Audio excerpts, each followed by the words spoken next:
Got 3 cows fresh here. I should seen Betsy's calf laying down there. That one's Iris, feeding her little heifer calf. Oh, not really that little. It's a good sized calf. And Gretchen chewing on a mineral block.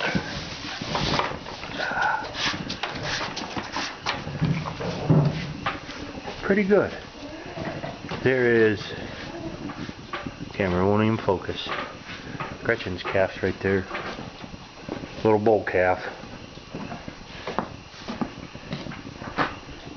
And Betsy's little heifer calf. All white. A little brown on the ears. But real good. Real tickled. Real tickled. There they are there. Huh. That load of sawdust that I got, used quite a bit of it and cut them down to some nice bedding. Now I still got them inside because we've been getting down in the 30s in the evening and nothing but rain, so it ain't nothing but mud and out in the pasture there ain't hardly a dry spot to be seen, so we'll keep them inside, keep an eye on them. And when I bred these cows, that shows up. Yep. I've been using a synchronizing program. A little bit more expensive. This says to use GnRH, which Sister Ellen, 2 cc's on the first day. Give them a shot. Implant the seeder. I wait 7 days. And then pull the seeder, a shot of PG, which is Lutalice,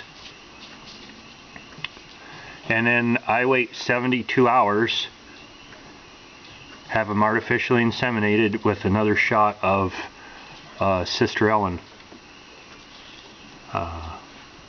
And I had these bred